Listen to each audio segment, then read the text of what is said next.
13 বছর পূর্ণ হওয়ার পথে এমন সময় রব্বুল আলামিন ইচ্ছে করলেন নবীজিকে আপন দরবারে ডেকে নেবেন, কিছু খাস কথা বলার জন্যে নিজের দরবারে ডেকে নেবেন, মেরাজ করাবেন, আরশে আজিমে ডেকে নেবেন।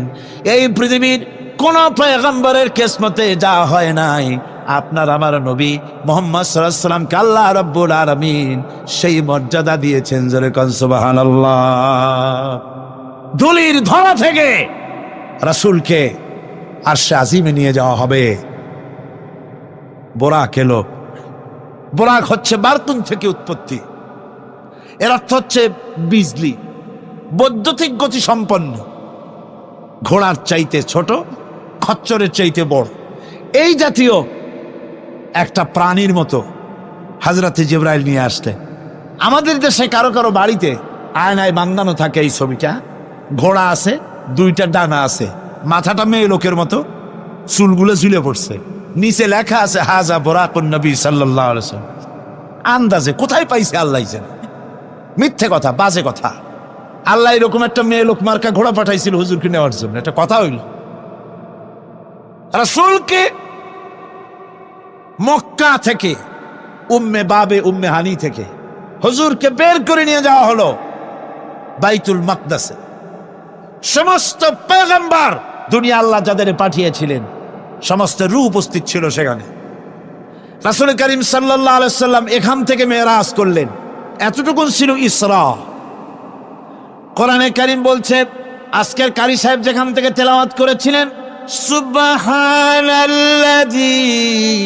আসরা বিআবদিহি লাইলাম মিনাল মাসজিদিল হারামি ইলাল মাসজিদিল আকসা ইলা আখিরিল আয়া। কারো কারো মাথার মধ্যে যারা বিজ্ঞান পড়াশোনা করে বা আধুনিক চিন্তিত লোক, আধুনিক শিক্ষিত লোক, তাদের মধ্যে এই চিন্তাটা আসতে পারে যে ল অফ গ্র্যাভিটেশন পার হয়ে, মাধ্যাকর্ষণ শক্তি পার হয়ে একটা জড় পদার্থ, একটা জড় শরীর কি করে মাধ্যাকর্ষণ পাড়ি দিয়া উপরে চলে গেল, এটা হাউ ইজ ইট পসিবল, এটা কি করে সম্ভব? চিন্তাটা মাথার মধ্যে আসতে পারে। কিন্তু এখন আর ওইসব চিন্তা নাই। আমি হিউস্টনে দেখে এলাম আমেরিকার সেই মহাশূন্য গবেষণাগার। সেইখানে দেখলাম বিরাট রকেট, যে রকেটটা তারা পাঠাতে চেয়েছিল কিন্তু পাঠায় না। কি সব প্রবলেম হয়েছে সেই জন্য সেই তৈরি করা রকেটটা দেখলাম। রকেটটার যে দরজাটা, সেই দরজাটারই ওজন হচ্ছে 20 টন। দরজা এমন টেকনোলজি দিয়ে দরজাটা তৈরি করা হয়েছে যে একটা লোকই দরজাটা এভাবে লাগাই দিতে পারে, আবার খুলেও দিতে পারে। 20 টন ওজন দরজা। আর পুরা রকেটটার ওজনটা কি হবে চিন্তা করেন। 3টা জিনিস থাকে, 2টা থাকে সিলিন্ডার, আর একটা থাকে যেটার ভিতরে মানুষ থাকে, সেই মানুষ বসার জন্য একটা, আর 2টো সিলিন্ডার থাকে। যখন এখান থেকে ছেড়ে দেওয়া হয় তখন দুই দিকে 2টা যে কোল বালিশের মতো থাকে, দেখছেন কিনা ছবিতে আপনারা, এই 2টো জ্বলে পড়ে গেল। যাওয়ার সময় এই 2টোতে যে ফোর্স লাগিয়ে দিল, এই ফোর্সে ল অফ গ্র্যাভিটেশন পার করে দিল। এরপর আর তার কোনো তেল লাগবে না, বিনা তেলে যত খুশি তত উপরে চলে যেতে পারবে। চিন্তা করলাম, মানুষের মাথায় যদি এই জ্ঞান আল্লাহ দেন, এত জোরের জিনিস এত পাওয়ারফুল করে ছেড়ে দেওয়া হয়েছে, ল অফ গ্র্যাভিটেশন পার হয়ে যাওয়ার পর মাধ্যাকর্ষণ শক্তি শুধু পৃথিবীর নাই, প্রত্যেকটা গ্রহ, প্রত্যেকটা উপগ্রহের আলাদা আলাদা মাধ্যাকর্ষণ আছে। যদি তা না থাকতো, একটার থেকে আর একটা বিচ্ছিন্ন হয়ে পৃথিবীতে লণ্ডভণ্ড হয়ে যেত। প্রত্যেকটার আলাদা আলাদা মাধ্যাকর্ষণ শক্তি আছে। তো সেই জিনিসটা এভাবে চলে যায়। আল্লাহ রাব্বুল আলামিন তার হাবিবকে নেবেন, আপনার অত চিন্তা কেন? যেটা গেল কেমনে, এটা কি করে সম্ভব? আপনার মাথায় ঢুকবে না, আপনার আমার মাথায় ঢুকবে না বলেই ঘটনার সূত্রপাত আল্লাহ কেমনে করছে সেদিকেই লক্ষ্য করেন। দুনিয়ার মানুষ, তুমি আমার কুদরত তোমার মাথায় ঢুকবে না। সেই জন্য ইসরার ঘটনা বলতে গিয়া রব্বুল আলামিন শুরুই করলেন সুবহানাল্লাযী আসরা বিআবদিহি। সুবহানাল্লাযী, সমস্ত দুর্বলতা অক্ষমতা থেকে মুক্ত সেই সত্তা যিনি তার বান্দাকে ইসরা করিয়েছেন, মেরাজ করিয়েছেন। কাল সুবহানাল্লাহি ওয়া বিহামদিহি। সমস্ত দুর্বলতা অক্ষমতা থেকে মুক্ত তিনি পার করে নিয়ে গিয়েছেন। তারপরে মুহূর্তের ভিতরে মহাশূন্য পাড়ি দিয়ে, সেই মহাশূন্য মানে কি? এইখান থেকে সূর্য কত দূরে জানেন না? 9,30,00,000 মাইল দূরে এখান থেকে সূর্য। সেই সূর্য, তারপরে রয়েছে গ্যালাক্সি, মিল্কি ওয়ে, গ্রহ নক্ষত্র, সে যে কত দূরে, যে সমস্ত তারকা, এমন বহুত তারকা আছে যে তারকা সৃষ্টির পর তার আলো পৃথিবীর মাটি আজ পর্যন্ত স্পর্শ করে নাই, অথচ আলোর গতি প্রতি সেকেন্ডে কত মাইল? 1,86,000 মাইল। এই 1,86,000 মাইলের সেকেন্ড, এর মিনিট, এর ঘন্টা, এর দিন, এর সপ্তাহ, এর মাস, এর বছর, এটাকে বলা হয় লাইট ইয়ার, আলোকবর্ষ। সেই তারকা তৈরি হওয়ার পর কত সহস্র সহস্র লাইট ইয়ার চলে গেল, আজও পর্যন্ত সেই তারকার আলো পৃথিবীর মাটি স্পর্শ করতে পারে নাই। তাহলে সেই তারা কোথায়? আল্লাহ রাব্বুল আলামিন তার হাবিবকে চাঁদ, সূর্য, গ্রহ, নক্ষত্র, মহাশূন্য পাড়ি দিয়ে, তারপরে 7 আকাশ পাড়ি দিয়ে সিদরাতুল মুনতাহা পর্যন্ত নিয়ে গেলেন। জোরে কোন সুবহানাল্লাহ। এবার সিদরাতুল মুনতাহা পর্যন্ত যাওয়ার পথে যত ঘটনা ঘটল, সেগুলো আপনারা ইতিহাস থেকে পড়ে নেবেন, ওগুলি বলার সময় আমার কাছে নাই। সিদরাতুল মুনতাহায় যাওয়ার পর হযরত জিবরাইল বলেন, আর আমি যেতে পারবো না, এটা হলো বিপজ্জনক বর্ডার। আমি যদি আর এক চুল অগ্রসর হই তাহলে আমি জ্বলে পুড়ে ছাই হয়ে যাব, আমার আর যাওয়ার অধিকার নাই। হুজুর সেখানে বসে থাকলেন। জিবরাইল বলে গেলেন, এখান থেকে আপনাকে নেওয়ার কুদরতি ব্যবস্থা হয়ে যাবে। রাসূল দুনিয়ায় ফিরে এসে হযরতে বেলালকে ডেকে বলেছিলেন, বেলাল গো, এমন কি আমল তুমি করো আমারে শোনাও। হযরতে বেলাল বলেন, হুজুর আমার আমল তো সব আপনি জানেন। কয় না, কি করো শোনাও। বেলাল বলেন, হুজুর খাস আমলের মধ্যে এতটুকুন আছে যে আমি কখনো বিনা উজুতে থাকি না, যখন উজু চলে যায় উজু করি, আর উজুর ইহতিমামের জন্য 2 রাকাত নফল নামাজ পড়ি। হুজুর বলেন, বেলাল তুমি এই আমল ছাড়বা না, কারণ সিদরাতুল মুনতাহায় হযরত জিবরাইল আমারে যখন ছেড়ে চলে গেলেন, আমার একা একা বড় ভয় লাগতে লাগলো। তখন আমার মনে হচ্ছিল তুমি যেন আমার চতুর্দিকে হাঁটতেছো।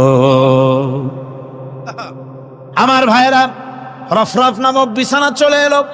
কুদরতি এই বিছানায় চড়ে নবীজি আল্লাহ রাব্বুল আলামিনের দরবারে আরশে আজিমে পৌঁছে গেলেন। জোরে বলেন সুবহানাল্লাহ, জোরে বলেন সুবহানাল্লাহ। যেখানে পৃথিবীর কোন মানুষের যাওয়া সম্ভব নয়, গোটা পৃথিবীর মানুষের মর্যাদা আল্লাহ পাক বাড়ায় দিলেন, আরশে আজিমে হুজুরকে নিয়ে গেলেন।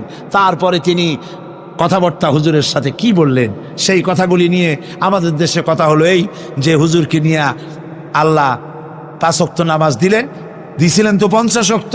মুসা আলাইহিস সালামের সাথে দেখা না হইলে তো কাম সারছিল, আমাদের আর উপায় ছিল না। আরে ভাই, শুধু নামাজ দেওয়াই যদি উদ্দেশ্য হবে তাহলে রোজার মতো তো আল্লাহ দুনিয়ায় বসে দিতে পারতেন কিনা? হজের মতো, জাকাতের মতো পারতেন কিনা? শুধু নামাজের জন্য নয়, আল্লাহ পাকের কায়নাত দেখাবার জন্য আল্লাহ পাক তাকে নিয়েছিলেন। বেহেশত দেখাইছেন, দোজখ দেখাইছেন, ভালো কাজ করলে কিরকম শান্তি হবে, খারাপ কাজ করলে কিরকম শাস্তি হবে, চোখে দেখাই দিয়েছেন মুহাম্মদ রাসূলুল্লাহ সাল্লাল্লাহু আলাইহি ওয়াসাল্লামকে। মেরাজ থেকে ফিরে এলেন, ঘরে এসে দেখেন উজুর পানি, উজু করে যে গেছিলেন উজুর পানি তখনও গড়াচ্ছে। যে দরজা দিয়ে বেরিয়েছিলেন দরজাটা ধাক্কায় তখনও কাঁপতেছে। যে বিছানায় শোয়া ছিলেন সে বিছানায় মানুষ শুয়ে থাকলে যেমন উষ্ণ থাকে সেরকমের উষ্ণ ভাব তখনও আছে। কেমনে হলো? মাথায় ঢুকবে না। সুবহানাল্লাহ কোন ঢুকবে? জোরে কোন সুবহানাল্লাহ। এটার ব্যাপারে কোন বিজ্ঞান, দর্শন, যুক্তির প্রয়োজন নাই। প্রয়োজন শুধু এতটুকু, আল্লাহ তার হাবিবরে নেবেন, কত দ্রুত নিবেন, কত দ্রুত পাঠাবেন, এটা তিনিই ভালো জানেন, আমাদের কোনো জানার কথা না। ঠিক কিনা কর? তবে দৃষ্টান্ত যদি চান তাহলে আমি দৃষ্টান্তটা এভাবে দিতে পারি, বুঝাবার জন্য একটা দৃষ্টান্ত দিতে পারি।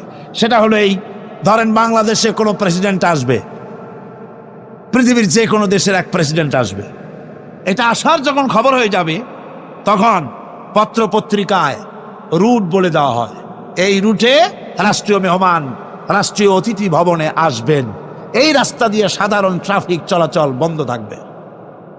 এয়ারপোর্ট থেকে নিয়ে রাষ্ট্রীয় অতিথি ভবন পর্যন্ত মেহমান না আসা পর্যন্ত সমস্ত ট্রাফিক চলাচল বন্ধ। মেহমান পৌঁছে যাবে, তারপরে আবার স্বাভাবিক ট্রাফিক চলবে। এটা জানেন কিনা? জানেন কিনা? এইটা যদি পৃথিবীর সামান্য সলিমদ্দি কসিমদ্দি এই জন্য বলছি, আজ আছে কাইল নাই, ঠিক কিনা গণ? আজ মন্ত্রিত্ব গেল, কালকে রাস্তায় দাঁড়ায় বলবে রিক্সাওয়ালা আমার একটু নেওয়া, বাজারে মাছ কিনতে যাব, ঠিক কিনা? সুতরাং এদের তো কোনো মর্যাদা নাই, আজ আছে কাল নাই। এই দুনিয়ার সলিমদ্দি কসিমদ্দির জন্য যদি এভাবে ট্রাফিক চলাচল বন্ধ করে দেওয়া হয়, তাহলে আকাশ এবং জমিনে আল্লাহ রাব্বুল আলামিনের সর্বশ্রেষ্ঠ মেহমান জনাবে মুহাম্মদ রাসূলুল্লাহ সাল্লাল্লাহু আলাইহি সাল্লাম, এই মেহমান আল্লাহর দরবারে যাবেন। আল্লাহ যদি বলে দিয়ে থাকেন, আল্লাহ যদি হুকুম করে থাকেন, সময়ের গতি, বার্ষিক গতি, আহ্নিক গতি, আকাশের গতি, সূর্যের গতি, সময়ের গতি, রাত 3:45 এখন সমস্ত গতি স্তব্ধ হয়ে যা। আমার হাবিব আমার দরবার থেকে ঘুরে যখন ঘরে ফিরে যাবেন, আবার 3:45 থেকে শুরু হয়ে যাবি। যদি আল্লাহ এমনটি করে থাকেন, তাহলে উজুর পানি গড়াতে দেখা আর দরজা কাঁপতে দেখা অসম্ভব। জোরে বলেন অসম্ভব। এটা আমি একটা দৃষ্টান্ত দিলাম মাত্র। আসলে আল্লাহ পাক করিয়েছেন তার হাবিবকে, কোন কাইফিয়াতে কিভাবে নিয়েছেন আল্লাহ, নিয়েছেন তার হাবিবরে। আপনার চিন্তা করার কোনো দরকার নাই, ঘুম নষ্ট করে দরকার নাই। আল্লাহ তার হাবিবকে মেরাজ করিয়েছেন। জোরে কোন সুবহানাল্লাহ, চিল্লায় কোন সুবহানাল্লাহ। ভাইরা আমার, নবীজি মেরাজ থেকে ফিরে এলেন, এবার আসল দায়িত্ব এসে গিয়েছে। মেরাজের পরই মদিনা মুনাওয়ারায় রাসূলুল্লাহ হিজরত করলেন। এই হিজরতের পর আল্লাহর নবী মদিনা শরীফে এসে ইসলামী স্টেট কায়েম করে দিলেন। আজ নবী প্রেসিডেন্ট হয়ে গেছেন। জোরে কোন সুবহানাল্লাহ, জোরে সরে বলেন সুবহানাল্লাহ। আমার বন্ধুগণ, নবীজির টুপি সুন্নত, নবীজির টুপিটা মাথায় লাগাই। নবীজি মিষ্টি পছন্দ করতেন, মিষ্টি সুন্নতটা পছন্দ করি। নবীজি কদু খাইতেন, কদু খাওয়া সুন্নতটা পছন্দ করি। নবীজি চোখে সুরমা লাগাতেন, সুরমা লাগানোর সুন্নত পছন্দ করি। কিন্তু নবীজি রাষ্ট্র দখল করে প্রেসিডেন্ট হয়েছিলেন, আর আল্লাহর দিন কায়েমের জন্য তায়েফে যে রক্ত দিয়েছিলেন সেটাও যে সুন্নত। আবার ওহদে যে দান মোবারক শহীদ হয়েছিল সেটাও যে সুন্নত। মা বাপের জায়গা জমি ঘর বাড়ি ছেড়ে দিয়ে হিজরত করেছিলেন। এই সুন্নত বড় কঠিন, এই কঠিন সুন্নতের কাছে মুসলমানের পাওয়া যায় না। তামিম আদ-দারিমি বলেন আমরা দাজ্জাল দেখেছি। রাসূল বলে কেমন দেখেছো? দেখলাম। ওনারা বলে আমরা দেখেছি সে শিকল দ্বারা বাঁধা, হাতে পায়ে শিকল, হাত পায়ের নিচ দিয়ে উঠাইয়া কাদের সাথে শিকল দ্বারা হাত বাঁধা, কিন্তু প্রচন্ড শক্তি, এক লাফ দেয় আকাশে উঠে, আবার লাফ দেয় নিচে নামে। আমাদেরকে দেখে জিজ্ঞেস করলো তোমরা কারা? আমরা বললাম আমরা মদিনার মানুষ। জিজ্ঞেস করলো দাজ্জাল মদিনায় কি মুহাম্মদ এসেছে? আমরা বললাম এসেছে। দাজ্জাল বলল পৃথিবীতে যাওয়ার আমার সময় হয়ে যাচ্ছে, আমি পৃথিবীতে আসব। তামিম আদ-দারিমি বলেন আমরা 30 জন লোক ছিলাম সাগরের মাঝখানে, এই দ্বীপের মধ্যে দাজ্জালকে পাইয়া তারে আমরা জিজ্ঞেস করলাম তুমি পৃথিবীতে কখন যাবা? সে বলল 3টা আলামত প্রকাশ পাইলে পৃথিবীতে আমি যাব। 1 নম্বর আলামত হলো ইরাকের মধ্যে একটা বিল আছে, তাবারিয়া বিল। এই বিলের মধ্যে পানি থাকবে না। ঠাকুর মাজদুলির গল্প না, মুসলিম শরীফের হাদিস। জোরে বলি আল্লাহু আকবার। বুঝেন কথা? ইরাকের মধ্যে একটা নদী আছে, তাবারিয়া নদী। ওই নদীর মধ্যে যখন পানি থাকবে না, জর্দানে একটা ঝর্ণা আছে, বাইসান জর্দানে একটা ঝর্ণা আছে, জুগারের ঝর্ণা। ওই ঝর্ণায় আগে এত পানি হতো যেই পানি দ্বারা আশপাশের মানুষ চাষাবাদ করত। দাজ্জাল বলল, ওই ঝর্ণার মধ্যে যখন পানি থাকবে না তখন আমি পৃথিবীতে যাব। আগে পানি দ্বারা, ঝর্ণার পানি দ্বারা মানুষ চাষাবাদ করত, এখন বালতি ফেলে রাখলো, সারাদিন এক বালতি পানি ওঠে না। 3 নম্বর আলামত বলল, ফিলিস্তিন এলাকায় একটা খেজুরের বাগান আছে, এটাকে বলে বাইসানের খেজুরের বাগান। আগে ওই খেজুরের বাগানের খেজুর সারা দুনিয়াতে যাইতো। কথা কন না কা? আমি 2013 সালে যখন 3য়বারের মতো হজে গেলাম, তো সৌদি আরবের NSA এর একজন পুলিশের অফিসার আমাকে দাওয়াত করলেন, বাসায় নিয়ে আমারে খাইতে দিলেন প্রথম খেজুর, বললেন দোয়া কইরো। আমি বললাম, তোমার ছেলে মেয়ে কয়জন? কয় আল্লাহ দিলে 26 জন। আর কি দোয়া করতাম? দোয়ার বাকি আছে নি কিছু? কতজন? তা আমার সামনে এমন খেজুর দিল, বললাম এই খেজুর তো সৌদিতে পাওয়া যায় না। এই পুলিশ অফিসার ইব্রাহিম বললেন, আমার এই খেজুরগুলি ফিলিস্তিনি বন্ধু আমার জন্য পাঠাইছে। একটা খেজুর খাইলে মনে হয় পেট ভরে যায়, ক্যালোরি এত বেশি। ওই বাইসানের খেজুরের বাগানে অনেক খেজুর হতো, কিন্তু ইসরায়েল হামলা করে বাগানটা নষ্ট করে ফেলেছে, সেই জন্য এখন আর তেমন খেজুর হয় না। দাজ্জাল বলল, 3টা আলামত শোনো। মুসলিমের বর্ণনা, বাইসানের খেজুরের বাগানে খেজুর থাকবে না, জুগারের ঝরনায় পানি থাকবে না, তাবারিয়া বিলের ভিতরে পানি থাকবে না, যখন তখন পৃথিবীতে যাওয়ার আমার সময় হয়ে যাবে। দাজ্জাল কিন্তু কোরআন আসতেছে, আসবে, ইমাম মাহাদিও আসতেছে, ঈসা নবী আসতেছে। আল্লাহু আকবার, আল্লাহু আকবার। বিশ্বের মুসলমানদের নেতৃত্ব দিবেন ঈসা নবী, নিজ হাতে দাজ্জাল জবাই করবেন। সুবহানাল্লাহ। ঈসা নবী বিশ্ব শাসন করবেন 40 বছর আল্লাহর কোরআনের আইনে। ওই সময় আমেরিকার ট্রাম্প থাকবে না, ইসরায়েলের নেতানিয়াহু থাকবে না, এই ভারতের মোদি থাকবে না। ঠিক কিনা বলো? ঠিক কিনা? চীন থাকবে না, সারা বিশ্ব হবে এক দেশ, শাসক হবে একজন, সারা পৃথিবীতে শুধু কালেমার আওয়াজ, কোরআনের আওয়াজ, সারা দুনিয়া চলবে আল্লাহর আইনে। আর তখন জমিনে আল্লাহ এত বরকত দিবেন, ওয়ালাউ আন্না আমানু আহলাল কুরআ লাফাতাহনা আলাইহিম বারাকাতিম মিনাস সামা। সুসংবাদ শোনা যায়, যদি ওই সময় বেঁচে থাকেন, যদি বেঁচে থাকেন তখন দেখবেন জমিনে এত বরকত হয়েছে, একটা গাভীর দুধ পান করে 1 গ্রামের মানুষও শেষ করতে পারে না। একটা ডালিম ফল খেয়ে 1 এলাকার মানুষ শেষ করতে পারবে না, এত বরকত হবে। 100 মাইল আপনি দৌড়াবেন, 100 মাইল আপনি হাঁটবেন, যে 1 টাকা জাকাত দেব, কেউ জাকাত নেবে না। আপনার কাছ থেকে 1 টাকা ভিক্ষা নেওয়ার মতো থাকবে না। সহায় সম্পদ দ্বারা সবাইরে যিনি সমৃদ্ধ করে দিবেন তিনি কে?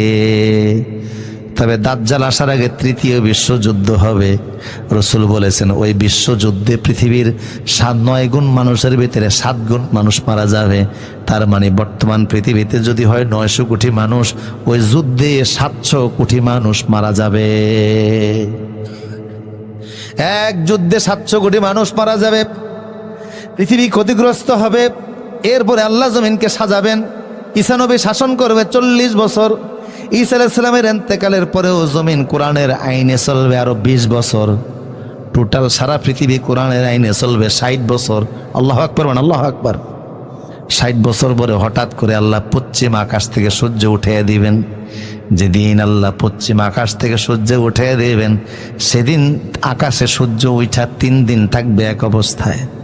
3 দিন থেকে ওই সূর্য পশ্চিম দিকে যেদিন উদিত হবে, সেদিন থেকে গণায় গণায় 120 দিন পরে, 120 বছর পরে, 120 বছর পরে আল্লাহ ইসরাফিলকে বলবেন, সিংহায় ফু দিয়া দুনিয়া ধ্বংস করে দাও। পৃথিবী শেষ, সাদের দুনিয়া শেষ হয়ে যাবে। আমার প্রিয় সুধী, তো দাজ্জালের কথা একটু বললাম এই কারণে, রাসূল বলেছে, কেউ যদি সূরা কাফের প্রথম 10 আয়াত মুখস্থ করে, দাজ্জালের ফিতনা থেকে যিনি বাঁচিয়ে দিবেন তিনি কে? এই সূরাটা যদি জুমার দিন আপনি তেলাওয়াত করেন, সারা সপ্তাহে আসমানের কাছ থেকে আপনার জন্য নূর চলে আসবে। জুমার দিন যদি এই সূরাটা পড়েন, 1 সপ্তাহ আসমানি নূর দ্বারা আপনারে আল্লাহ বেষ্টন করে রাখবেন। পড়া যাবে ইনশাআল্লাহ। কেন এই সূরার এত গুরুত্ব? কারণ এই সূরা আল্লাহ ঈমানদারদের কথা বলেছেন। মনোযোগ আসেনি আপনাদের? কথা বুঝতেছেন আপনারা? এই সূরার এত গুরুত্ব কেন? 1 সপ্তাহ নূর থাকবে সূরা পড়লে। এই সূরার 10টি আয়াত মুখস্থ করলে দাজ্জালের ফিতনা থেকে বাঁচা যাবে। কেন? কারণ এই সূরার ভিতরে ইমানদারদের গল্প আল্লাহ বর্ণনা করেছেন। আল্লাহ বয়ান করেছেন ওই ইমানদারদের মতো তোমাদের ইমানটা যদি বানাও তাইলে দেখবা নূরের অভাব হবে না, নেয়ামতের অভাব হবে না, জান্নাতি বাড়ির অভাব হবে না। কারা সে ইমানদার? কেন আল্লাহ তাদের কথা আনলেন? এই যুবকদের ইমানদারদের ঘটনা ঘটেছে আজ থেকে প্রায় ৬,০০০ বছর পূর্বে। কয় হাজার? দেশটা হলো বর্তমান জর্দান দেশ। জর্দান দেশে ওই সময়ে ৬,০০০ বছর আগে একটা জালিম সরকার ছিল। জালিম সরকারের নাম ছিল দাকিয়ানুস। সে ছিল মোশরেক, কাট্টা মোশরেক, জালিম।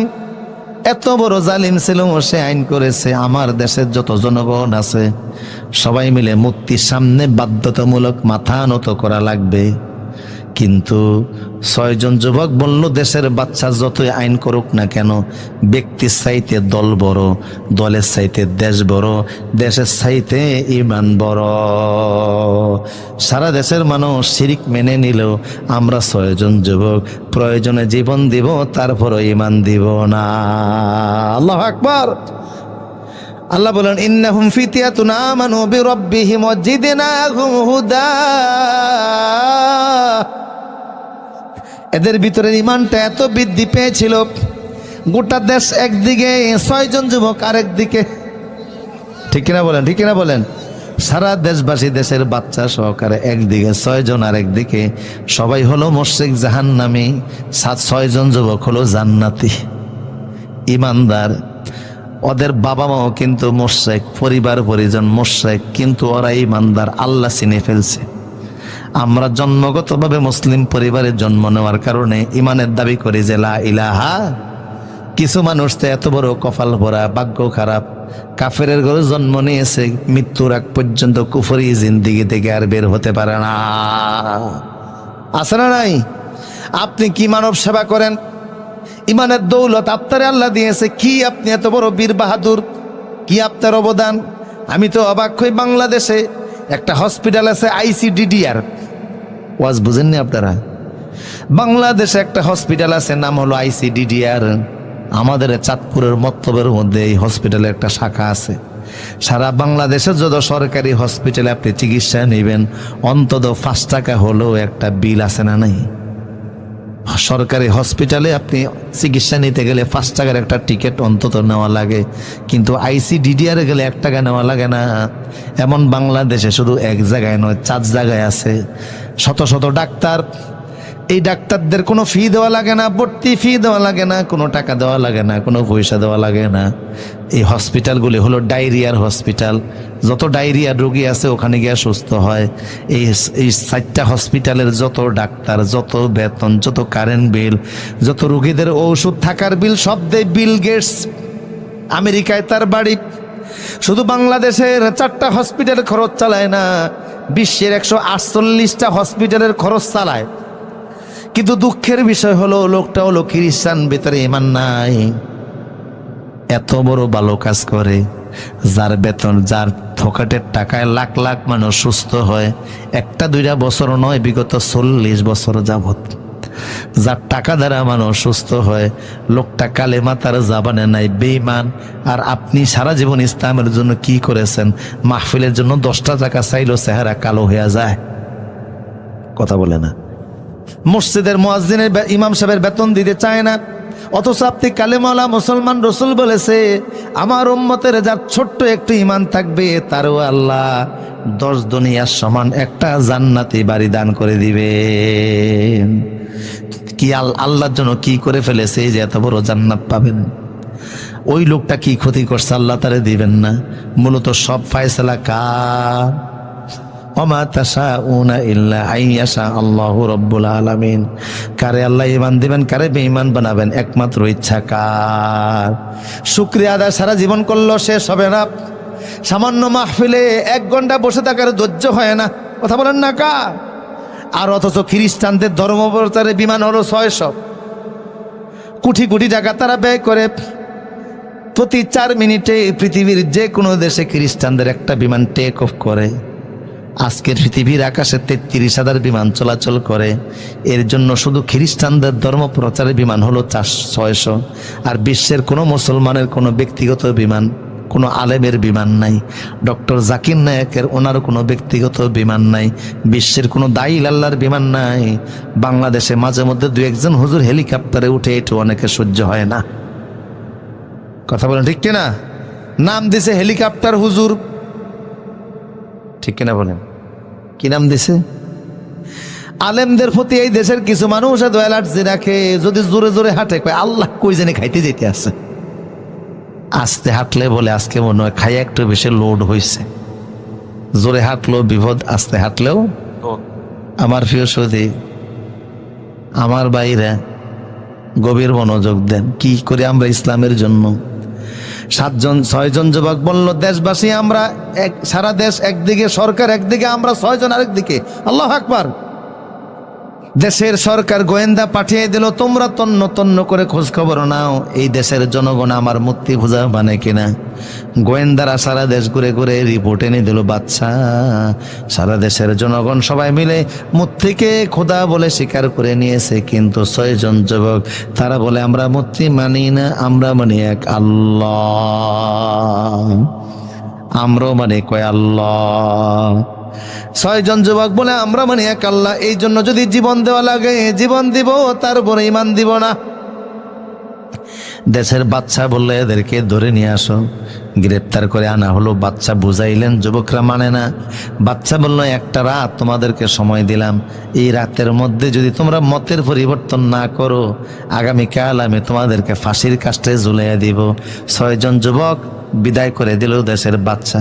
যুবকেরা প্রধানমন্ত্রীর কার্যালয় থেকে বের হয়ে এক জায়গায় সলা পরামর্শ করে, দোস্ত যেই দেশের পিতামাতা, যেই দেশের সরকার, যেই দেশের জনগণ আল্লাহ বিরোধী হওয়ার জন্য আমাদেরকে পরামর্শ দেয়, চল আমরা ওই দেশেই থাকবো না, ওই দেশ থেকে হিজরত করে এমন এক দেশে যাব যেই দেশে গেলে আল্লাহরে আল্লাহ বলা যায়। আমরা হিজরত করব। কি করব? কথা বলো না, কি করব? আমার রাসূল হিজরত করছে কি করে নাই? মক্কা ছেড়ে দিনের নবী, বলুন মক্কা ছেড়ে দিনের নবী মদিনাতে যায়, জন্মভূমির মায়াই নবী ফিরে ফিরে সায়। যারা বলে আল্লাহু আকবার। বিশ্ব নবী হিজরত করতেছে, চোখের পানি ছাড়তেছে। আল্লাহ বলে, নবী হে কাঁদবেন না, চোখের পানি মুছে ফেলে দেন। আজকে মক্কা থেকে রাতের আধারে আপনি মদিনা যাচ্ছেন, বেশি সময় লাগবে না। ইন্না ফাতাহানা লাকা ফাতাহাম মুবিনা, ওয়াসিরে মক্কার ক্ষমতা আমি আল্লাহ আপনাকে দান করে দিব। আল্লাহর ওয়াদা এমন শর্ত হয়ে গেল, মাত্র 8 বছরের মাথায়। কয় বছর?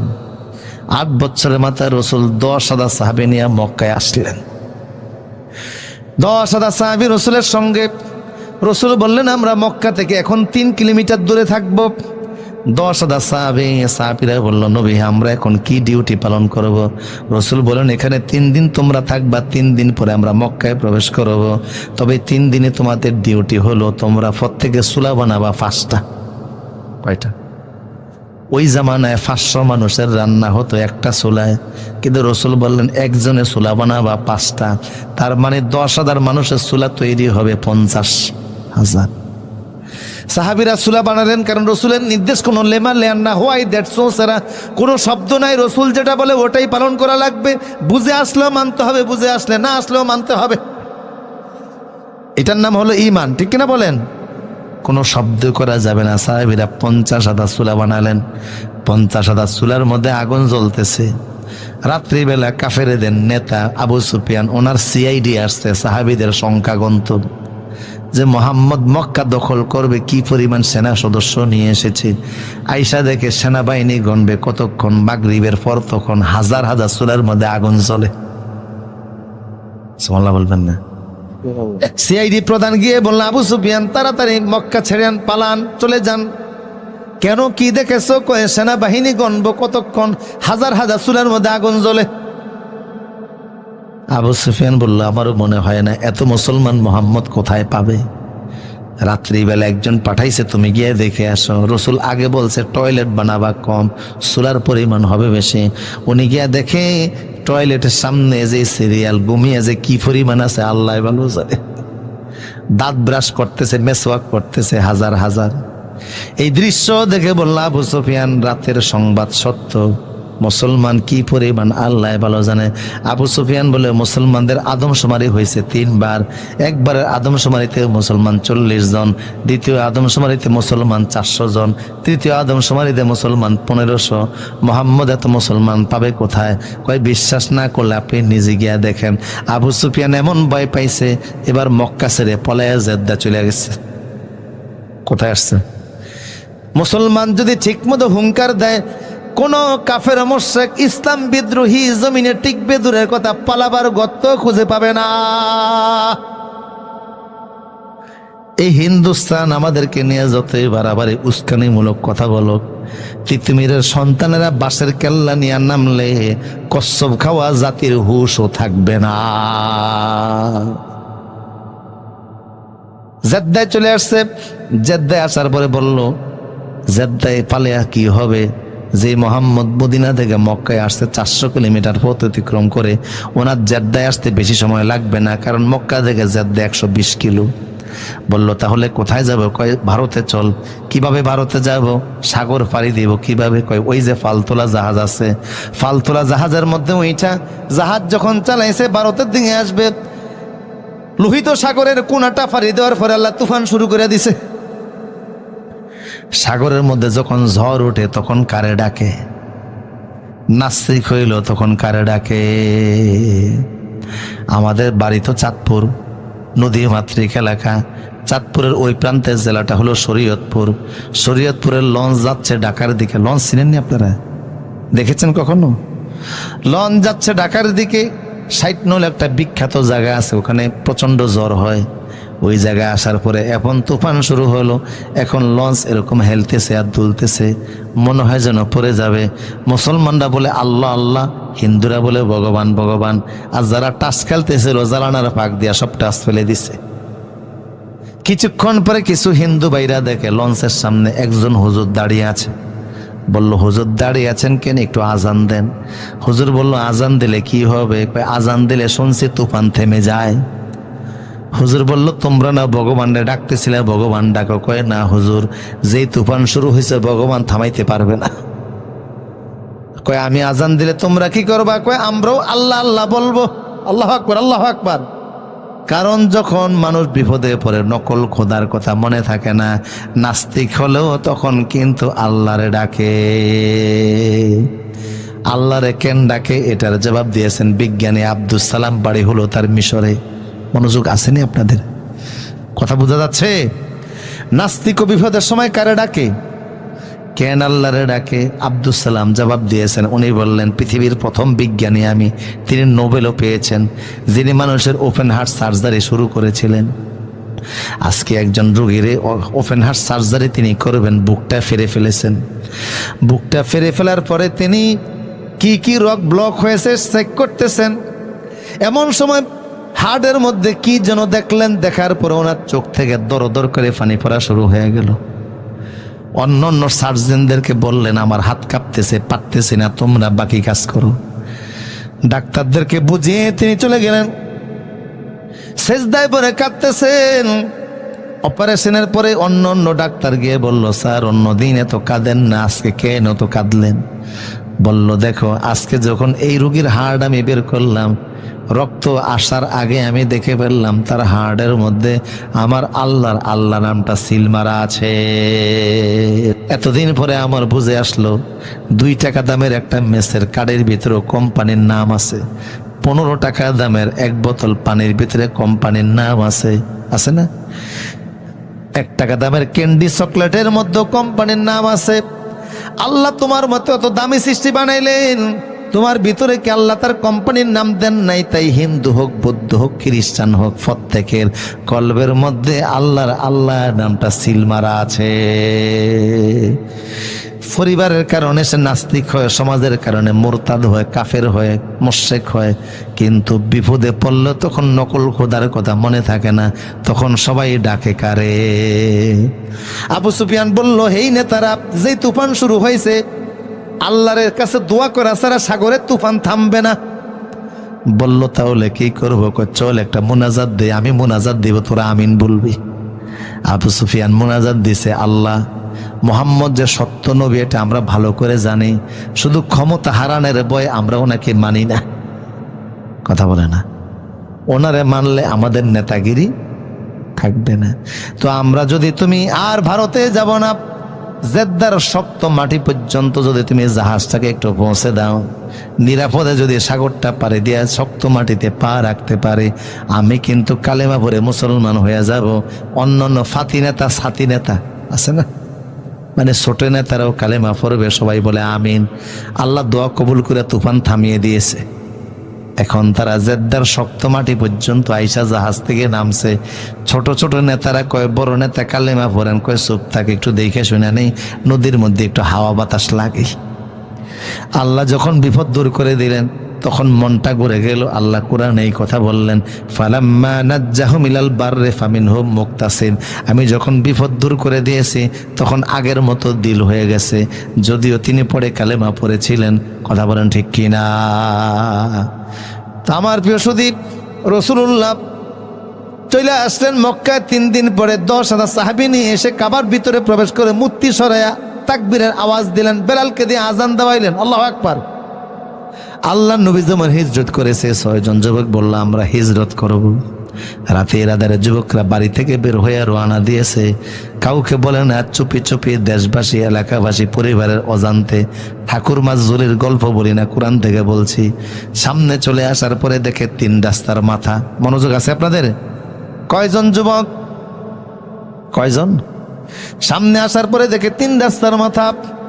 দোস্ত, 3 রাস্তায় মাথা পাড়ি দিব, কিন্তু ওই যে একটা লোক দেখা যায় দাঁড়ানো আছে, আমার মনে হয় সরকারি সিআইডি দাঁড়ানো আছে, যে কোনোভাবে তথ্য ফাঁস হয়ে গেছে যে আমরা 6 জন যুবক দেশের এগেনস্টে গিয়ে, সরকারের বিরুদ্ধে গিয়ে, মূর্তি পূজার বিরুদ্ধে গিয়ে, বাপদাদার ধর্মের মধ্যে লাথি মেরে রাতের আধারে পলায়ন করে অন্য দেশে চলে যাচ্ছি। তাই আমাদেরকে ধরার জন্য সরকার গোয়েন্দা পাঠিয়েছে। কিন্তু 7ম নাম্বার যে যুবকটা রাস্তায় দাঁড়ানো, যুবক ডাক দিয়া বলছে, বন্ধুরা আমার গোয়েন্দা মনে করো না, সিআইডি মনে করো না, তোমরা যেমন ইমানদার আমিও তোমাদের মতো একজন ইমানদার। তোমাদের কথা দেশের বাচ্চা জানতে পেরেছে, আমার কথা জানতে পারে নাই। আমি জানতাম রাতের আধারে তোমরা হিজরত করে এই দেশ থেকে অন্য দেশে যাবা, তোমাদের সাথী হওয়ার জন্য আমি এই জায়গায় অপেক্ষা করতেছি। দোস্ত, তুমি যাবা আপত্তি নাই, তোমার সাথে একটা কুকুর আছে, কুকুর তো নেওয়া যাবে না, কারণ কুকুরের স্বভাব তো ভালো না। সে অন্য কুকুর দেখলে আওয়াজ করবে, বাড়িঘর থেকে মানুষ বের হয়ে আমাদেরকে গ্রেপ্তার করে সরকারের হাতে তুলে দিবে। কথা বুঝেন কিনা? বলল আমার কুকুর আমার কথা শুনে, পৃথিবীর মধ্যে যত প্রাণী আছে সবচেয়ে বেশি মানুষের মানে কুকুর। কথা বলেন ঠিক কিনা? মানুষের ভক্ত হয়ে বেশি কুকুর। আমেরিকাতে 4000 অন্ধ কালেমা পড়ে মুসলমান হয়ে গেছে কোরআনের এই সূরাটা তাফসীর শুনে। সুবহানাল্লাহ বলবেন। এই অন্ধরা কুকুর সাথে নিয়ে চলতো, কারণ তারা 2 চোখে দেখে না। কুকুর ওদেরকে বাজারে নিয়ে যাইতো, ওরা কুকুরের বাজারে পাঠাইলে লিস্ট পাঠিয়ে দিত, কুকুর বাজার থেকে লিস্ট অনুযায়ী বাজার আইনা দিত। কথা বুঝেন কিনা? এখনকার র্যাবের সাথে কুকুর আছে না নাই? কথা বলেন, আছে না নাই? ওর গ্রাণ শক্তি এত মারাত্মক, চোখের মধ্যে আল্লাহ এর তো ফাওয়াত দিছে, 18 কিলোমিটার দূর পর্যন্ত দেখতে পায়। ওর গ্রাণ শক্তি এত বেশি, মাটির নিচে বোমা থাকলেও তার রাডারে ধরা পড়ে যায়। এমনি এমনি আল্লাহ কুকুরের কথা কোরআনে সূরা কাফে তুলে ধরেন নাই। 4000 অন্ধ কালেমা পড়ে একসাথে মুসলমান হয়েছে। কেন হয়েছে সেই কথা পরে বলছি। আমার প্রিয় সুদীপ, লোকটি বলল, কুকুর আমার কথা শুনে এই সোনামানিক বাড়িতে যা, অন্যদিন ইশারা করলে কথা শুনে আজকে বাড়ির দিকে মুখ ফিরায় না। যুবকের মেজাজ খারাপ হয়ে গেল, সময় নষ্ট হচ্ছে, বারবার বাড়ির দিকে ইশারা করে যায় না। যুবকরা হাঁটলে কুকুর হাঁটে, যুবকরা থেমে গেলে কুকুর থেমে যায়। মেজাজ খারাপ হয়ে গেল, জঙ্গল গিয়ে একটা বাঁশের কঞ্জি কেটে এনে কুকুরের মাথার উপর আঘাতের পরে আঘাত করে। কুকুর আঘাতগুলি সহ্য করে বাড়ির দিকে মুখ ফিরায় না। এক পর্যায়ে কুকুর আল্লাহর দিকে, আসমানের দিকে তাকে একটা আওয়াজ দিছে, আল্লাহ, ও আল্লাহ, তোমার বন্ধুরা আমার দুশ্মন মনে করে, অথচ আমি এদের উপকার করব, ক্ষতি করব না। ওরা মনে করেছে আমি ওদেরকে চিনি না। আমরা তোমার মাখলুক, তোমার যেমন চিনি তোমার বন্ধুদেরকেও চিনি। জবানটা খুলে দাও, একটু কথা বলি। আল্লাহ কুকুরের জবান খুলে দিলেন। আল্লাহ আকবার, আল্লাহ আকবার। আল্লাহ পারে কি না? কুকুরের জবান খুলে গেল। কুকুর বলছে, দোস্তরা আমারে শত্রু মনে করো না, ডিস্টার্ব দিব না, পারলে উপকার করব, না পারলে আমার দ্বারা কোনো ক্ষতি হবে না।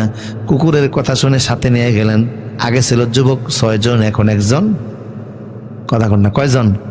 7 জন হলো। হাঁটতেছে, হঠাৎ করে দেখে পূর্ব দিক থেকে সূর্য উঠতেছে। পূর্ব দিক থেকে সূর্য উঠতেছে। একে অপরকে বলল, দোস্ত সূর্য উঠে গেলে তো সর্বনাশ।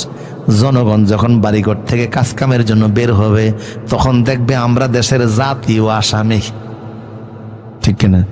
কারণ সবাই দেশের আইন মানে, আমরা 7 জন মানি না। আমাদেরকে ধরে সরকারের হাতে দিয়ে দেবে। সরকার পাইলে হয় আমাদের ফাঁসি দিবে, না হয় ধর্ম ত্যাগ করাবে। এখন কি করানো উচিত? 7ম নাম্বার যুবকটা বলল, টেনশন নাই, এখানে একটা পাহাড় আছে, ওই পাহাড়ের মধ্যে চলো আমরা চলে যাই। এখন তো সকালবেলা, সকাল 4টা বাজে, এখন থেকে সন্ধ্যা 6টা পর্যন্ত আমরা এখানেই থাকবো। এখান থেকে সন্ধ্যা 6টার পরে আবার আজকে রাতের মতো বের হইয়া হিজরত করে এই দেশ ছেড়ে অন্য দেশে চলে যাব। পরামর্শটাকে ভালো মনে করে 7 জন যুবক গিয়ে গুহার ভিতরে প্রবেশ করেছে। এই এতক্ষণ পরে আল্লাহ নিজে ওয়াজ শুরু করছে। আল্লাহ আকবার বলেন। আল্লাহ ওয়াজ শুরু করছে, রাসূল শুনছে, তাই আজকে আমরাও শুনতেছি। ইযে আওয়াল ফিতিয়াতু ইলাল কাহফি ফাকালু রব্বানা আতিনা মিন লাদুনকা রাহমাতাও ওয়া হাইয়্যি লানা মিন আমরিনা রাশাদা। জোরে জোরে বলি আল্লাহু আকবার। 7 জন যুবক গুহায় প্রবেশ করে আশ্রয় নিল গুহার ভিতরে। একে অপরকে বলছে, দোস্ত সারা রাত আমরা হেঁটেছি, দুশ্মনের ভয়ে, ইমান হারানোর ভয়ে, ইমান রক্ষার জন্য হিজরতের নিয়ত করে বাড়িঘর ছেড়েছি। সকাল হয়ে গেলে দেশের জনগণ দেখে ফেলবে, সেই ভয়েতে গুহার ভিতরে প্রবেশ করেছি। সন্ধ্যা 6টা পর্যন্ত গুহার ভিতরে আমরা থাকব, কিন্তু এখন সারা রাত হেঁটে হেঁটেছি, ক্লান্ত শরীর, তাই বৈশা দেখে লাভ কি, চল আমরা ঘুমিয়ে যাই। কেউ কেউ বলল, আমরা যে ঘুমাবো আন্দাজে ঘুমাবো না, কার কাছে বলে ঘুমাবো? জোর বলেন, কার কাছে? আমরা ঘুমাইলে কার নামে ঘুমাই? আল্লাহুম্মা বিইসমিকা ওয়া আমুতু ওয়া আহইয়া। 7 জন যুবক বলছে, আল্লাহ আমরা একটু ঘুমাচ্ছি, ওয়া হাইয়্যি লানা মিন আমরিনা রাশাদা, আমাদের বিষয়টা একটু দেখো। আল্লাহ বলল, বিশ্ববাসী শোনো, ইমানদার 7 জন যুবক আমাকে বইলা ঘুমাইছে, আমি আল্লাহ এমন ঘুম দিলাম তাদের চোখে, একদিনের সন্ধ্যা 6টা পর্যন্ত ঘুম দিলাম না। আমি আল্লাহ এক ঘুমে তাদেরকে 309 বছর রেখে দিলাম। আরো জোর বলুন আল্লাহু আকবার। আপনাদের ঘুম আসতেছে মনে হয় না? শোনা যাচ্ছে তো আওয়াজ ইনশাল্লাহ ফজর পর্যন্ত?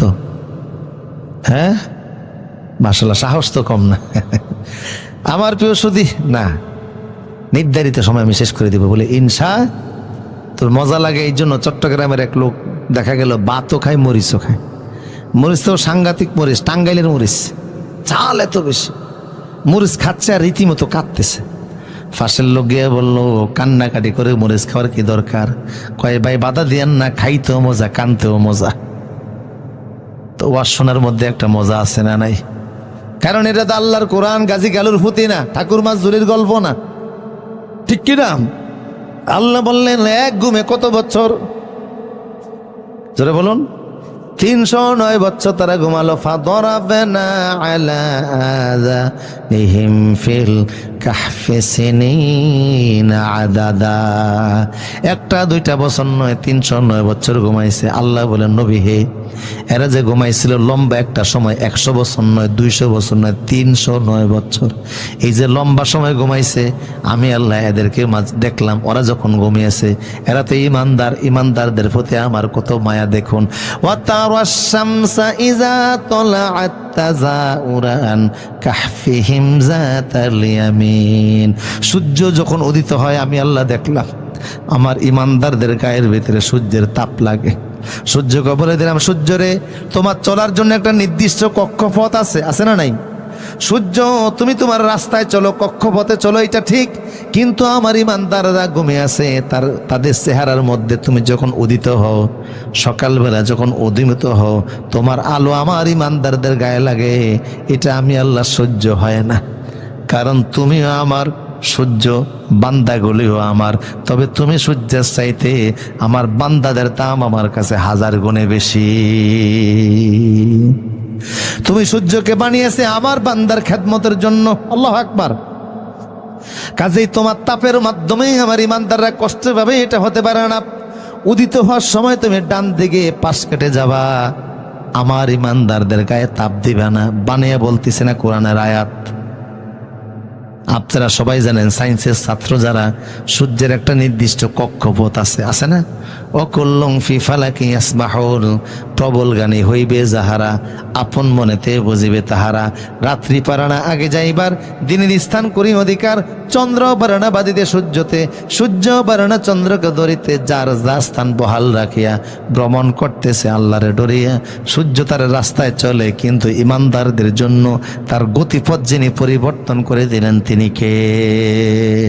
ওয়াইজা গারাবাত তাকরিদুহুম জাতাস শিমাল, আল্লাহ বলেন সূর্যরে আমি দেখতে পাচ্ছি, তুমি যখন অস্তমিত হও তখনও তোমার তাপ গুহার মধ্যে আমার যে 7 জন বান্দা ঘুমিয়ে আছে ওদের চেহারার মধ্যে পড়ে। খবরদার তুমি বাম দিকে পাশ কেটে যাবা, অস্ত যাওয়ার সময়ও তোমার তাপ আমার ইমানদারের গায়ে দিবা না। আল্লাহ পাক বলেন নবী হন নুকাল্লিবহুম জাতাল ইয়ামিন ওয়া জাতাস শিমাল, এরা যে ঘুমাইছিল আমি আল্লাহ দেখলাম। ঘুমের মধ্যে এক কাতে ঘুমিয়ে থাকলে কষ্ট আছে না নাই? দেখবেন মানুষ কিছুক্ষণ পর পর পার্শ্ব পরিবর্তন করে। আল্লাহ বলেন আমি কুদরতি ধাক্কা দিয়া 7 জন যুবকের কখনো ডান কাঁধে কখনো বাম কাঁধে নিয়ে পার্শ্ব পরিবর্তন করে আরামের ব্যবস্থা করে দিয়েছে। অহম ফি ফাজওয়াতিম মিনহু, আমার প্রিয় সুধী, ওরা গুহার মধ্যে থেকে আল্লাহ বলেন পার্শ্ব পরিবর্তন করে দিয়েছি।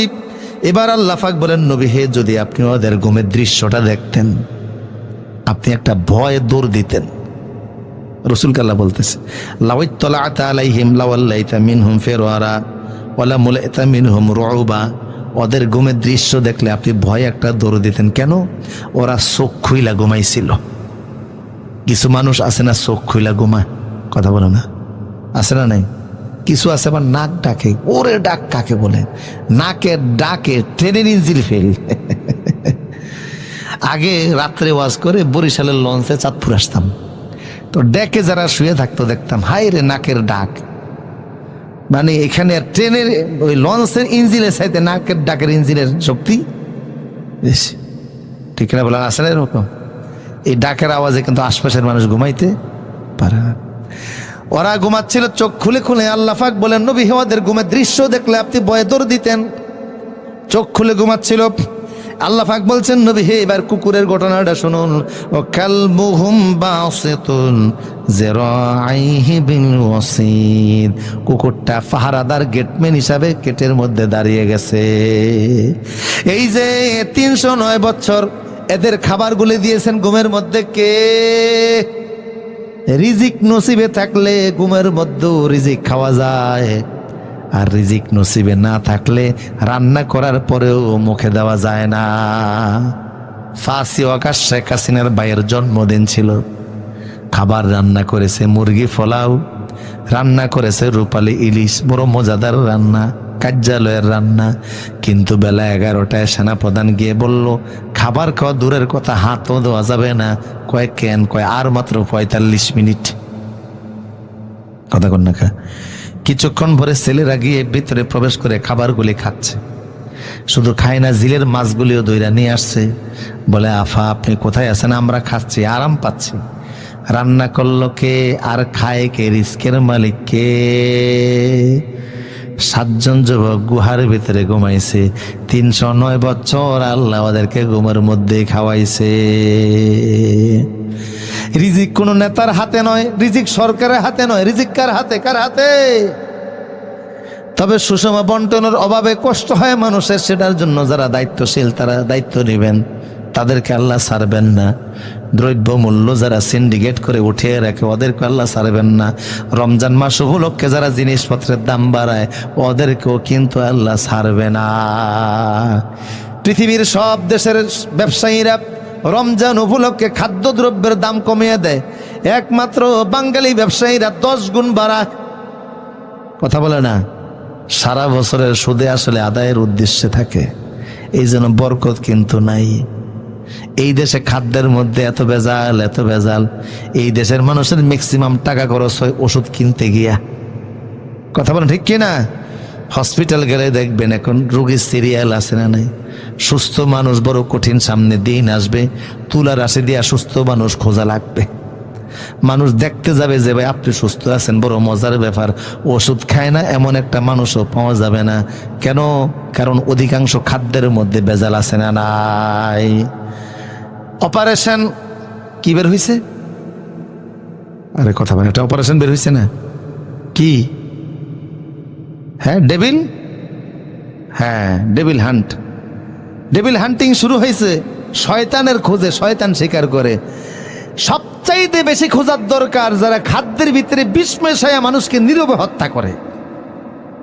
কথা বলেন ঠিক কিনা? এদেরকে খোঁজার দরকার, শাস্তি দেওয়ার দরকার। কেমিক্যালের মধ্যে শুধু কেমিক্যাল নাই, আর সব খাবার কি আছে? কোনো না কোনো পয়জন আছে, বিষ আছে। কথা বুঝতেছেন কিনা? আমার প্রিয় সুদীপ, 7জন যুবক ঘুমাইছে কত বছর? জোরে বলেন। এবার আল্লাহ সিদ্ধান্ত নিলেন ওদেরকে ঘুম থেকে উঠাবেন। ঘুমাইছিল সকালবেলা ফজরের সময়, আল্লাহ ঘুম থেকে উঠাইছে সন্ধ্যা আসরের সময়, সূর্য ডুবে ডুবে এই অবস্থায়। তো ওয়াকাযালিকা বাআসনাহুম লিয়াতাসাআলু বাইনাহুম, 309 বছর বেলা ঘুম থেকে উঠাইছে, চোখ কসলাইতেছে, এই উঠোস থাকা ওঠ, কোরামরি দিতেছে। এক পর্যায়ে চোখ খুইলা তাকিয়া দেখে একজনের দাড়ি গিয়ে আরেকজনের ফেটের সাথে ফেস লাগছে। 309 বছর তো কাটাকাটি স্টপ। কথা বুঝেন না? হাতের নখ এত লম্বা হয়েছে। একজন আরেকজনকে বলে ক্বালা কাম লাবিসতুম, দোস্ত কতক্ষণ ঘুমিয়েছ? ক্বালা ক্বাইলুম মিনহুম কাম লাবিসতুম, কতক্ষণ ঘুমিয়েছ? ক্বালু লাবিসনা ইয়াওমান আও বা'দা ইয়াওম, কেউ বলে অর্ধেক দিন, কেউ বলে আধা দিন ঘুমাইছি। অন্যরা বলল আন্তাজে কথা বলিও না, আল্লাহু আ'লামু বিমা লাবিসতুম, আল্লাহ ভালো জানে কতক্ষণ ঘুমিয়েছ। সবচেয়ে বড় কথা, খিদা লেগেছে খাবার আনো, খিদা লেগেছে খাবার আনো। 309 বছর ঘুমিয়েছিল, কোনো খিদা লাগে নাই। 309 বছর পরে ঘুম থেকে উঠা মাত্রই খিদা লাগা শুরু হয়েছে। খাবার নিয়ে আসো। ফাবাআসু আহাদাকুম বিওয়ারিকিকুম হাযিলাল মাদিনা, যে খাবার আনতে যাবা বাজারে যাও, তবে চাঁদা উঠিয়া যাও। তোমার পকেটের টাকায় তো যথেষ্ট হবে না, রুটি গোশত কিনে আনবা। তবে খাবার কেনার সময় লক্ষ্য করবা হিন্দুর দোকান থেকে, অমুসলিমের দোকান থেকে আনবা না, কারণ তারা গরু ছাগল জবাই করে, আল্লাহর নামে করে না। ফালিয়াংজুর আইয়ুহা আজকা তুআমান, হালাল খাদ্য দেখে আনবা। আমরা মুসলমান হারাম খাবার খাইতে পারি না। তো যিনি বাজারে গেছে খাবার আনতে, গুহা থেকে বের হয়ে সামনে আসার পরে দেখে রাস্তা চিনে না। কিরে, সকালবেলার রাস্তা বিকালে এত পরিবর্তন। ওরা মনে করেছে যেই দিনের সকাল সেই দিনের বিকাল। কথা বুঝতেছেন কি না? আসলে কি সেই দিনের বিকাল না 309 বছর পরে। কিরে, রাস্তা চিনি না কেন? পাশে দেখে এক লোক ছাগলের খুঁটে গাপতেছে। বুঝেন, ছাগলের খুঁটি মাটির নিচে গোপন করতেছে। এই চাচা, বাজারটা কোন দিকে? উনি তো ওনার কাজ করে। এই যে চাচা, বাজারটা কোন দিকে? বুড়া মেয়ে তাকে কয়, ও মা গো, ভাই বাজার ওদিকে, আপনারা দেখলে ভয় লাগে, ওদিকে যান। মানে দাড়ি মোছে তো একাকার। বুঝেন না কথা? 309 বছর কাটাকাটি বন্ধ, দাড়ি মোছে একাকার। ভাই ওইদিকে বাজার, ওইদিকে যান। বাজারে চলে গেছে, দোকানে গিয়ে রুটি গোশত পছন্দ করে ফেলেছে, টাকা দিয়েছে। আজকের দোকানের ভিতরে কাস্টমার অনেক বেশি। ম্যানেজারের কাস্টমারের চেহারার দিকে নজর দেওয়ার মতো সময় কোথায়? টাকা গইনাই তো গোল পায় না। যুবক যে টাকা হাতে দিয়েছে, ম্যানেজার বলল এই টাকাটা কে দিয়েছেন? যুবক বলল আমি দিয়েছি। ম্যানেজার বলল এটা অসল টাকা, এই টাকা চলে না, নতুন টাকা দেন। যুবক বলল এটা সকালবেলার টাকা। ম্যানেজার বলল অসল টাকা, এই টাকা চলে না। যুবক বলে সকালবেলার টাকা। তর্ক শুরু হয়ে গেছে। ম্যানেজার এতক্ষণ পরে যুবকের চেহারার দিকে তাকাইছে, তাকে ম্যানেজারে কো মা গো, ভাই দূরে থাকেন, টাকা দেন আর নাদের কাছে আইসেন না। আপনারে দেখা ভয় লাগে। দোকানে হই হাল্লা পড়ে গেছে, বাজারের মধ্যে আওয়াজ ছড়িয়ে গেছে। বাজারে টহলরত পুলিশ ছিল। পুলিশ বলে এই দোকানে কি হয়েছে? লোকেরা বলল এমন এক যুবক আসছে রুটি গোশত নেওয়ার জন্য। চেহারা যেই দেখে সে ভয় পায়। আপনি পুলিশ, আপনি দেখলেও ভয় পাবেন। পুলিশ বলল জীবনও কত আসামি ধরলাম, কত ফিসি হান্নান, মুরগি মিলন, কালা জাহাঙ্গীর, কুত্তা আসলাম। বুঝলি কথা? মুরব্বীরা মনে করছে আমি কোনো ফেরেশতাকে নাম কইতেছি। কত সন্ত্রাসী আমরা ধরলাম, কোনোদিন ভয় পাই না। আজকে এই যুবকরা দেখা ভয় পাবো কেন? পুলিশ কাছে আসার পরে পুলিশও দেখা, পুলিশও বলে ও মা গো ভাই তোমার নাম? কয় আমার নাম তামলিক। এই টাকা কোথায় পাইছো? কয় এটা সকালবেলার টাকা। পুলিশ বলল এটা সকালবেলার টাকা না, এটা হলো অসল টাকা। পুলিশ বুঝাইতে পারে না, নিয়ে গেল থানায়। থানা বুঝাতে পারে না, নিয়ে গেল এসপির কাছে।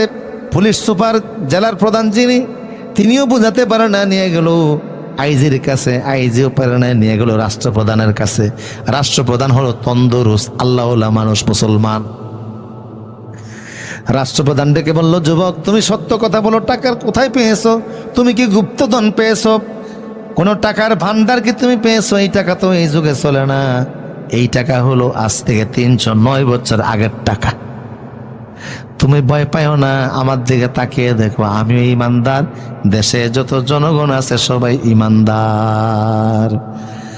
যুবক অবাক হয়ে গেল, আপনি কি দাকিয়ানুস না? কয় না, আমি তন্দুরুস্ত। দাকিয়ানুস আজ থেকে 309 বছর আগে ছিল। ও তো আল্লাহর গজবে ধরা পড়ছে। ওর আমলে দেশ ছিল মুশরিকদের হাতে, এখন দেশ হলো ইমানদার, পুরা দেশে ইমানদার, আমিও ইমানদার। যুবক বলল, বাচ্চা আমার একটু সময় দেন, আমি একটা সেজদা দিই আল্লাহকে, তারপরে আপনার সাথে কথা বলবো। যুবক সেজদায় গিয়ে আল্লাহরে বলছে, আল্লাহ কোন ভাষায় তোমারে ধন্যবাদ দিবে আমি জানি না। আমরা এমন একটা পরিবেশ চাইছিলাম যেই দেশের সব জনগণ থাকবে ইমানদার, কালেমার পতাকা আকাশে উড়বে। যেই দেশের সংসদ, যেই দেশের ডিসি অফিস, এসপি অফিস, টিউনো অফিস, থানা, সমস্ত জায়গা চলবে কোরআনের আইনে, ইসলামের আইনে চলবে, এমন একটা সমাজ আমরা চাইছিলাম। সব জায়গা থেকে আজান বের হবে, তো জেলা প্রশাসক জেলায় নামাজের ইমামতি করবে, রাষ্ট্রপতি সংসদ ভবনে ইমামতি করবে, এমন একটা দেশ আমরা চাইছিলাম। কিন্তু 7 জন যুবক আমরা পারি নাই। তুমি আমাদেরকে ঘুম পাড়াইয়া কৌশলে 309 বছর ঘুম পাড়াইয়া ওই সময়ের ভিতরে আমূল পরিবর্তন ঘটাইয়া জালিমদেরকে বিদায় করে ইমানদারদের সমাজ তৈরি করে আবার ঘুম থেকে উঠাইয়া ওই দৃশ্য দেখার ব্যবস্থা করে দিয়েছ। কোন ভাষায় তোমারে ধন্যবাদ দিব জানা নাই রে আল্লাহ। জোরে বলি আল্লাহ, আওয়াজ দিয়ে বলি আল্লাহু আকবার। কোন ভাষায় তোমারে ধন্যবাদ দিব আল্লাহ, এটা আমাদের জানা নাই। যুব সমাজ, আমার প্রিয় সুধী, যুবক চোখের পানি মুছে বাচ্চা বলল, আয় আমার বুকে আয়, বুকটা লাগাই। কারণ তোমরা আল্লাহ প্রিয় বান্দা, পৃথিবীর ইতিহাসে আর হয় নাই, হবেও না। তোমরা 309 বছর ঘুমিয়েছিলা, খিদা লাগে নাই। কুদরতিভাবে যিনি তোমাদেরকে ঘুমের মধ্যে খাওয়ায়, ওনার কত মায়া তোমাদের প্রতি কল্পনাও করা যায় না। তোমার সাথে বন্ধুরা কোথায়? বলল বাকি 6 জন গুহায়। দেশের বাচ্চা বলল ওদেরকে একটু দেখবো, শুধু বুকটার সঙ্গে বুক মিলাবো। হাসরের ময়দানে যেন তোমাদের মতো ইমানদারদের সাথে সামরার একটা গোসা দেওয়ার কারণে আল্লাহ আমার জাহান্নাম থেকে মাফ করে দেয়। কোথায় আছে? গুহার ভিতরে। চলো আমরা, আমি যাব। দেশের বাচ্চার সাথে দেশের হাজার হাজার জনগণ রওনা দিল। এই দেশের যুব মানুষ শোনো, দোকানদাররা শোনো, ব্যবসায়ীরা শোনো, চাকরিজীবীরা শোনো, জীবনে চাকরি ব্যবসার সুযোগ পাবো, কিন্তু এই দৃশ্য আর দেখবো না। চলো আমরা ইমানদারদেরকে দেখতে যাই। এরা হলো জমিনে সুপার পাওয়ার, আল্লাহর প্রিয় বান্দা, সুপার হিরো। আল্লাহু আকবার। দেশের বাচ্চা চলে আসলো গুহার কাছে। মনোযোগ আছে? যুবকটি বলল, বাচ্চা মহোদয়, 7 জন যুবক মাত্র আমরা, আপনারা দেশের হাজার হাজার জনগণ একসাথে সবাই যদি গুহার ভিতরে প্রবেশ করেন, আমার ভাইরা আতঙ্কগ্রস্ত হয়ে যাবে, টেনশনে পড়ে যাবে, মানসিকভাবে কষ্ট পাবে। কারণ ওরা তো জানে না দেশের যে এত পরিবর্তন হয়েছে, সময় এত চলে গেছে। আমি গুহা থেকে বের হইয়া রুটি কিনতে যাওয়ার কারণে জানতে পারছি, আমার পকেটের টাকা প্রমাণ করে দিয়েছে এটা ওই যুগ না, এটা হলো 309 বছর পরের যুগ। ওরা তো এখনো জানে না। আমি ভিতরে আগে প্রবেশ করি, পরিস্থিতিটা ওদেরকে আগে গুছিয়ে বলি, ওরা স্বাভাবিক হলে পরে আপনারা প্রবেশ করবেন। কিন্তু একসাথে এখন ওরা জানার আগে যদি ঢুকেন, ওরা আতঙ্কগ্রস্ত হবে। আমি আমার বন্ধুদেরকে আতঙ্কগ্রস্ত করতে চাই না। দেশের বাচ্চা বলল, যাও তুমি আগে প্রবেশ করো, তোমার বন্ধুদেরকে পরিস্থিতিরা গুছিয়ে বলো। যুবক গুহার ভিতরে প্রবেশ করলো, কিন্তু আল্লাহর কুদরত বুঝা বড় দায়। আল্লাহ যুবক যখন যে গুহার ভিতরে ঢুকছে, আল্লাহ কুদরতি ভাবে গুহার মুখটা বন্ধ করে দিলেন। আল্লাহ বলেন, হে যুবকেরা, একটা ঘুম দেওয়ার পরে নিয়ত ছিল তোমাদের সকাল থেকে সন্ধ্যা 12 ঘন্টার ঘুম, কিন্তু আমি আল্লাহ 12 ঘন্টার ঘুম দেই নাই, 309 বছর ঘুমের মধ্যে রেখে আবার ঘুম থেকে উঠে দুনিয়ার বাজারে নিলাম। এবার দুনিয়ার বাজার থেকে আইনা আর একটা ঘুম দিয়া দিলাম, এবার ঘুম দাও। এবার ঘুমের পরে ইসরাফিল সিংহায় ফু দেওয়ার আগে আর ঘুম ভাঙবে না। তোমাদেরকে আমি আল্লাহ আমার নিদর্শন বানালাম। আন্না ওয়া'দাল্লাহি হাক্কুন, আল্লাহু আকবার বলে, ওয়া আন্নাস সাআতা লা রাইবা ফিহা। তোমাদেরকে আমি ঘুমের থেকে ঘুমে উঠাইয়া ঘুমে রাইখা বিশ্ববাসীকে প্রমাণ করে দিলাম। বিশ্বের মানুষ দেখো, তোমরা এই যুবকদের এই ঘটনা সারা পৃথিবীর প্রসিদ্ধ ঘটনা। কিছু যুবকের যদি আমি 309 বছর ঘুম পাড়াইয়া আবার ঘুম থেকে উঠাইয়া দুনিয়ার বাজারে নিতে পারি, তোমাদেরকেও আমি অনন্তকাল ঘুম পাড়াইয়া হাসরের বাজারে তুলতে পারবো। পারবে কিনা? এই জন্য কোন মাইয়েতকে আমরা কবরে রাখলে পড়েন, মিনহা খলাকনাকুম ওয়া ফিহা নুঈদুকুম ওয়া মিনহা নুখরিজুকুম তাওরাতান উখরা। মাটির ভিতর থেকে যিনি আমাদেরকে পুনরায় উঠাবেন তিনি কে? কথা একটা মনে পড়ছে, বলবো নি? এই আর বেশি সময় না, অল্প কয়েক মিনিট। এই ভারতের একজন প্রধানমন্ত্রী ছিল ইন্দিরা গান্ধী, নাম শুনছেন আপনারা? কি গান্ধী? উনি আতাতাইয়ের গুলিতে মারা গেছে, নিজের দেহরক্ষীর গুলিতে মারা যাওয়ার পরে উনি তো ভারতের প্রধানমন্ত্রী, রানিং প্রধানমন্ত্রী ছিলেন। ওনাকে চন্দন কাঠ দিয়া ভরাইছে। চন্দন কাঠ অনেক দামি কাঠ, 1 মণ চন্দন কাঠের দাম হলো 5 লাখ টাকা। কারণ চন্দন কাঠের আতর বড় দামি আতর। মদিনার মসজিদে নববীর পাশে আতরের দোকান আছে, জিজ্ঞেস করলাম তোমার এখানে ভালো আতর কোনটা? আমারে দিল গ্রান, আমার পছন্দ হয় না। বললাম এটার 1 তোলার দাম কত? বলল 12 লাখ টাকা। আপনারা নওগাঁ বাজার থেকে, শহর থেকে যে 1 বোতল আতর নিয়ে আসেন 20 টাকা দিয়ে, এটা আতর না, সরিষার তেল। তাও খাঁটি সরিষার তেল না, ভেজাল সরিষার তেল। চন্দন কাঠের আতর হয়। ইন্দিরা গান্ধীরে পোড়াইছে নরমাল কাঠ দিয়ে না, চন্দন কাঠ, তাও 32 মণ চন্দন কাঠ। সাথে 26 মণ ঘি ডালছে, কেরোসিন তেল না, কারণ দামি মানুষ তো। কি ডালছে? ঘি ঢেলেছে 26 মণ, কাঠ হলো 32 মণ। চন্দন কাঠ দিয়ে পোড়ানোর পরে ইন্দিরা গান্ধীর দেহটাকে ছাই বানিয়ে ফেলছে। 33টা ড্যাগের মধ্যে ছাইগুলি রাখছে। কয়টা ড্যাগ? বড় বড় ড্যাগ। ড্যাগের মধ্যে ইন্দিরা গান্ধী ছাইগুলিনকে 33টা ড্যাগের মধ্যে রেখেছে। 3 দিন পর্যন্ত ভারতের সেনাবাহিনী এই ছাইগুলিনকে পাহারা দিছে। 3 দিন পরে এই ছাইগুলি গঙ্গার পানিতে ছেড়ে দিছে। এই 33টা ড্যাগের ছাইগুলি গঙ্গার পানি থেকে বাঁচতে বাঁচতে যমুনায় আসছে, সেখান থেকে পদ্মায় গেছে, সেখান থেকে মেঘনায় গেছে, সেখান থেকে বঙ্গোপসাগরে গেছে, বঙ্গোপসাগর থেকে এই ছাইগুলি ভারত সাগরে গেছে, ভারত সাগর থেকে আরব সাগরে গেছে, আরব সাগর থেকে আটলান্টিক মহাসাগর হয়ে সারা দুনিয়া ছড়িয়ে গেছে। আল্লাহ ইন্দিরা গান্ধীরে তালাশ করে পাবেনি। কথা হয় না? একটু আগে কি বললেন? পাবে পাবে। বিশ্বাস হয়? বিশ্বাস হয় না? পড়েন আমার সাথে, মিনহা খলাক, পড়েন, মিনহা খলাকনাকুম ওয়া ফিহা নুঈদুকুম ওয়া মিনহা নুখরিজুকুম তাওরাতান উখরা। তোমারে মাটি গেলে ফেলুক, আগুন তোমারে ছাই বানিয়ে ফেলুক, অ্যানাকোন্ডা সাপ তোমারে খেয়ে ফেলুক, অথবা তুমি বিমানে আকাশে ক্র্যাশ হয়ে যাও।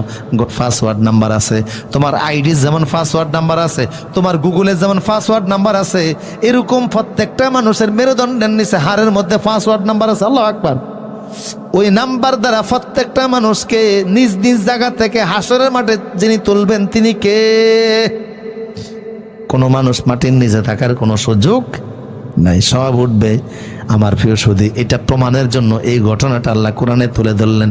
যুবকদের কেমন কাণ্ড আল্লাহ গোটাইলেন বিশ্ববাসী শোনো। এই যুবকদেরকে 309 বছর ঘুমে রাইখা 309 বছর পরে আমি যখন ঘুম থেকে উঠইলা হাসরের বাজারে নিলাম, তোমাদেরকেও তুলব, কোনো সন্দেহ নাই। পরকাল বিশ্বাস হয়? বিশ্বাস হয়? উঠবেন ইনশাল্লাহ? উঠাবেন আল্লাহ, সব উঠাবেন। হিন্দু বৌদ্ধ খ্রিস্টান কেউ বাদ যাবেন না, না শিশু না নারী না পুরুষ, সব উঠা লাগবে। জিন্দিগির প্রত্যেকটা সময়ের হিসাব জর্রা জর্রা দেওয়া লাগবে, ঠিক কিনা বলেন? দেওয়াই লাগবে। আমার প্রিয় সুদীপ, দেশের বাচ্চা অনেকক্ষণ দাঁড়িয়ে রয়েছে, খুঁজা পায় না গুহার মুখ, বুঝেন কথা। শেষ পর্যন্ত বাচ্চা বলল, আল্লাহ মনে হয় কুদরতে ভাবে গুহার মুখ বন্ধ করে দিয়েছে, তাই আমরা খুঁজে পাই না। কাজে আমরা যুবকদেরকে পাই না, তাতে কি হয়েছে? প্রমাণ তো পাইলাম এই গুহার ভেতরে যুবকরা আছে, যেখানেই থাকুক, চলো আমরা যুবকদের স্মরণে কিছু একটা করি। দেশের বাচ্চা বলল, কি করা যায়? কেউ বলে স্তম্ভ বানান, শহীদ মিনার বানান। লোকেরা বলল, শহীদ মিনার বানালে লোকেরা ওখানে ফুল দিয়ে গুনার মতো কাজ করবে। কেউ বলল, তাহলে এইখানে আমরা স্তম্ভ বানাই, স্মৃতিসৌধ বানাই। কয় না, সেটাও হবে না। জনগণের অধিকাংশ বলল, মসজিদ বানান। দেশের বাচ্চা বলল, তোমরা ভোট দাও, যেদিকে ভোট বেশি পড়বে ওইটা সিদ্ধান্ত হবে। তারা যে ভোট দিল, আল্লাহ পাক বলছেন, ক্বালাল্লাযীনা গালাবু আলা আমরিহিম লানাত্তাখিযান্না আলাইহিম মাসজিদা। অধিকাংশ জনগণ ভোটের মাধ্যমে রায় দিয়েছে মসজিদ বানান। মসজিদ হয়ে গেল ওই পাহাড়ের উপরে। মসজিদের মাঝখানে একটা নেম প্লেট আছে, নেম প্লেটের মাঝখানে 7 জন যুবকের নাম আছে, আর কুকুরটার নামও আছে না নাই? তাহলে আমার প্রিয় সুধী, সূরা কাহাফ থেকে কিঞ্চিত আলোচনা আপনাদেরকে শোনালাম। বড় আজীব সূরা। এই সূরাটা বাসায় গিয়ে পড়বেন, পরকালের বিষয়ে পাবেন। আমার ভাইরা, হযরত খিজর আলাইহিস সালাম, মূসা আলাইহিস সালাম সফরও পাবেন। কাফের মুশরিকরা রাসূলকে অনেকগুলি প্রশ্ন করেছিল, সেই প্রশ্নের জবাব পাবেন। বিশেষ করে আসহাবে কাফের যুবকদের ঘটনাটা পাবেন, কলিজা ঠান্ডা হয়ে যাবে।